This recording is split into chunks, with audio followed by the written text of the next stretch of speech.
Assalamualaikum warahmatullahi wabarakatuh. Kembali lagi dengan biologi edukasi. Kali ini biologi edukasi akan membahas mengenai penyakit dan gangguan pada sistem pernafasan manusia. Nah, penyakit dan gangguan pada sistem pernafasan manusia ini memiliki banyak sekali berbagai penyakit dan gangguannya.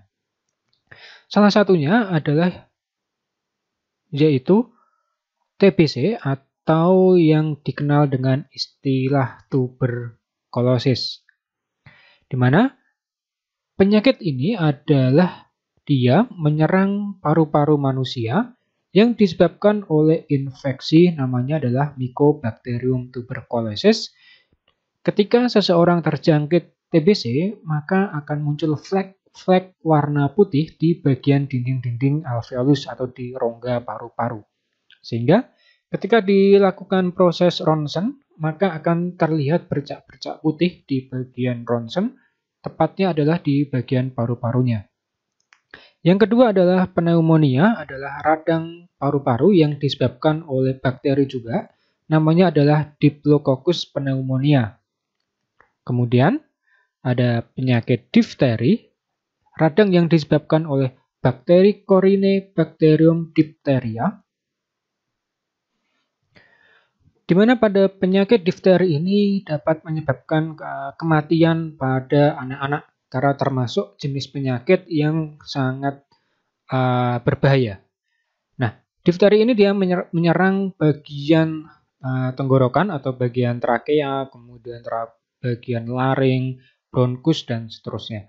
Kemudian ada faringitis, adalah infeksi pada bagian faring yang disebabkan bisa bakteri ataupun virus. Kemudian ada tonsilitis, ini adalah pada bagian tonsil atau kadang yang sering disebut dengan penyakit amandel. Ini juga disebabkan oleh bakteri yang menghasilkan, jadi efeknya hasil buangan dari bakteri tersebut adalah berupa sulfur salah satunya. Kemudian ada kanker paru-paru, adalah penyakit yang terjadi pada paru-paru di mana paru-parunya terinfeksi oleh kelainan sel yang menyebabkan terbentuknya kanker pada paru-paru. Ini biasanya terjadi karena salah satu penyebabnya adalah rokok ya, seperti itu. Kemudian ada asma, adalah gangguan pada kontraksi otot polos pada trakea, bronkus, kemudian ada bagian bronkeolusnya. Jadi ketika seseorang terkena asma, maka bagian trakea, bronkus, bronkeolus ini dia mengalami penyempitan yang mengakibatkan orang tersebut susah bernafas. Kemudian ada emfisema, ini adalah alveolus mengalami ketidaknormalan sehingga sulit melakukan kontraksi dan relaksasi, namanya adalah emfisema. Kemudian ada asfiksi, adalah gangguan pernafasan saat proses pengangkutan oksigen.